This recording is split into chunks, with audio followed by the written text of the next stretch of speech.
शेतीपासून आरोग्यापर्यंत बहुउपयोगी असलेल्या भारतीय वंशाच्या देशी गायींचं संगोपन वाढवण्यासाठी अनेक जण आपापल्या परीने प्रयत्न करतात।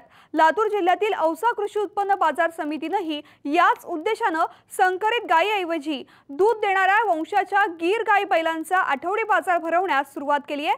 दर गुरुवारी गीर गायींचा हा विशेष बाजार औसा बाजार समितीमध्ये भरतोय।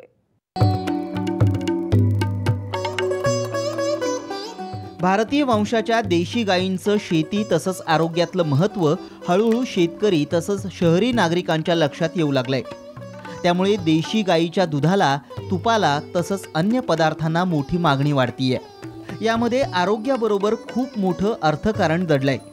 ही गोष्ट आता सर्वसामान्य शेतकऱ्यांच्याही लक्षात येऊ लागली आहे। हा देशी गाई जो गीर म्हणून जो आज प्रचलित वाण आहे, अतिशय इतर जातीच्या जे एचएफ, होस्टन, जे संकरित गाईच्या अगेन्स्ट याचे गुणधर्म आणि स्थानिक पातळीमध्ये यांची जे गायीवांचं जे म्हणजे टिकून राहण्याची क्षमता आहे अतिशय चांगली आहे, दुधाळ आहेत। आणि जे आपण सेंद्रिय शेतीकडे जे चाललो आहे त्याच्यासाठी जे आपल्याला जे काय लागणारं त्याचं गोमूत्र आहे, जे स्लरी आहे, हे आपल्या भावी काळासाठी अतिशय महत्त्वाचं असं पाऊल आहे आणि हे प्रसार व्हावा यामागचा त्यांचा मूळ उद्देश आहे। त्याचबरोबर ह्या गीर गाई दुधाळ आहेत, होस्टन एचएफच्या जवळपास इक्वल त्यांचं उत्पादन दुधामध्ये आहे आणि म्हणून यांचा सातत्यानं या कृषी उत्पन्न बाजार समितीमध्ये एक चांगला प्रयत्न या तालुक्यामध्ये गीर गाई आणून करण्याचा उद्देश या खरेदी मागे आहे। आपल्या सरकारनं अनेक वर्ष संकरित गायींच्या संवर्धनाला प्रोत्साहन दिल्यानं महाराष्ट्रात तरी देशी वाणाच्या गायी म्हणाव्या तेवढ्या प्रमाणात उपलब्ध नाहीत। तसंच दूध देणारी देशी गाय म्हणून गुजरातची गीर प्रसिद्ध आहे। नेमकी हीच गोष्ट लक्षात घेत लातूर जिल्ह्यातल्या औसा बाजार समितीनं गीर गायींचा बाजार भरवायला सुरुवात केली आहे। ह्या गायी आम्हाला संगोपनासाठी मिळाव्यात यासाठी आम्ही तडफडत होतो, पण आम्हाला मिळत नव्हत्या।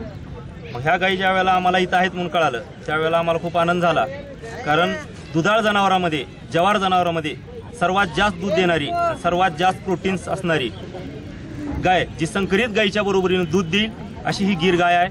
याचं महत्त्व काय, ज्या माणसांना कळतंय, जे माणूस याचं संगोपन करतंय त्याला माहीत असतंय। मग ही गाय आपल्या भागात मिळत नाही, मग ती मिळावी व जे लोक ह्याचे हौशी आहेत त्यांच्यापर्यंत ही वस्तू पोचावी या दृष्टिकोनातून आपण ह्या सर्व दुधाळ गायी गीर जातीच्या या औसा कृषी उत्पन्न बाजार समितीच्या भागामध्ये आणलो। सरकारनं गोवंश हत्याबंदी कायदा करत देशी गोसंवर्धनाला प्रोत्साहन देणारं पाऊल उचललंय। पण एवढं करून देशी गाय वाचवणं आणि वाढवणं अशक्य आहे। त्यासाठी देशी गायींचं संगोपन करणाऱ्यांना देखील प्रोत्साहनाची गरज शेतकऱ्यांनी व्यक्त केली आहे। मुळात म्हटलं जातं की ज्याला बाप नाही अशी ही वंश म्हणजे जर्सी, त्याच्या दुधापासून ना आपलं भविष्य आहे ना आरोग्य नीट आहे। मग गावरान गायीमध्ये सगळ्यात जास्त दूध कोणती गाय देते? 6 ते 9 लिटरपर्यंत दूध देणारी गाय जेव्हा माझ्या नजरेत पडली किंवा वासरूही पोचला जाईल, आपल्या भागातील जो शेतकरी आता सांभाळ करेल त्याचीही उपजीविका याच्यातून भागल, ह्या दृष्टिकोनातून मांडलोय। आणि या माध्यमातून शासनाला माझी एक विनंती आहे, या माध्यमातून शासनाला की शासन ज्या पद्धतीने दुधाळ जनावरांसाठी लोन वितरित करतं, ज्यामध्ये संकरित गायी ज्या 40%, 50%, 60% मध्ये जर्सी मोडतात, म्हशीमध्ये मुरा, सुरती, गुजर आणि जाफराबादी म्हशी जे शासन आम्हाला पुरवतं, शासनाने गीर गायी सुद्धा त्या लोन मध्ये समाविष्ट कराव्यात व गीर गायी सुद्धा आपल्या भागामधील पशुपालकांना उपलब्ध करून द्याव्यात। ही या माध्यमातून मी महाराष्ट्र शासनाच्या पशुसंवर्धन मंत्र्यापर्यंत व दिल्ली सरकारच्या पशुसंवर्धन मंत्र्यापर्यंत मी औसा कृषी उत्पन्न बाजार समिती हद्दीतील एक शेतकरी पशुपालक या नात्याने विनंती करतो। पशुवैद्यकांच्या मते संकरित गायीपेक्षा देशी गायीच्या संगोपनाचा खर्च आणि वैद्यकीय उपचार हा तुलनेनं स्वस्त आहे। त्यामुळे शेतकऱ्यांना गीर गायीचं संगोपन फायदेशीर ठरणार आहे। गीर जातीचं जे ब्रीड आहे, हे जे गायी आहेत या आपल्या देशातल्याच आहेत, ह्या देशी आहेत। या गायींची रोगप्रतिकारशक्ती चांगली असते। आपल्याकडे या गायी फक्त बांधूनच नाही तर त्यांना फिरून सुद्धा चांगल्या पद्धतीने आपण सांभाळू शकतो। याचा जो सांभाळण्यासाठीचा जो खर्च आहे हा कमी आहे आणि दूध उत्पादन चांगलं आहे।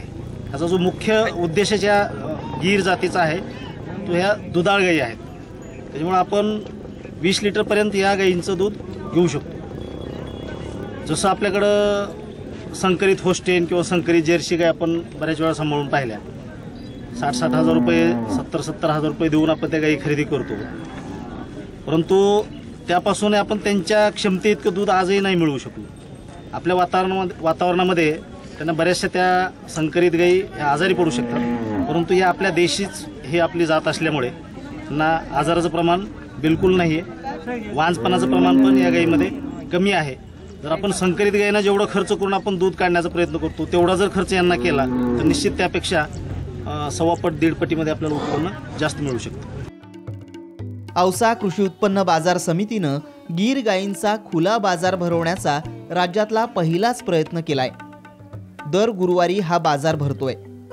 गेल्या गुरुवारी भरलेल्या पहिल्या बाजारात जवळपास 90 गीर गाई बैल विक्रीसाठी आले होते. संकरित वाहन आतापर्यंत वाटप झालेलं आहे शेतकऱ्याला कुठल्या स्कीममध्ये. आजपर्यंत त्या महत्त्व जे आहे जे गीर गाईचं शेतकऱ्यासाठी एवढं महत्त्वाचं आहे. त्याचं मूत्र आपल्या गोमूत्र असेल व तसेच शेतीसाठी व तुमच्या आरोग्यासाठी महत्त्वाचं दूध आहे. आणि जास्त किमतीनं दूध तूप मिळत नाही आपल्याकडं.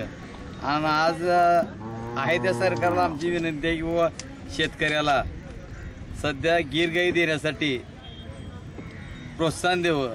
आणि तसंच आमच्या औसा मार्केट कमिटी पहिलं पाऊल महाराष्ट्रात उचललेलं आहे. छोट्या तसंच मोठ्या शेतकऱ्यांची देशी आणि दुधाळ गायीची मागणी लक्षात घेत औसा कृषी उत्पन्न बाजार समितीनं उचललेलं पाऊल मराठवाड्यात देशी गायींचं संगोपन करणाऱ्यांची संख्या वाढवण्यास नक्कीच फायदेशीर ठरणार आहे. दीपक क्षीरसागर, साम टीव्ही, औसा, लातूर.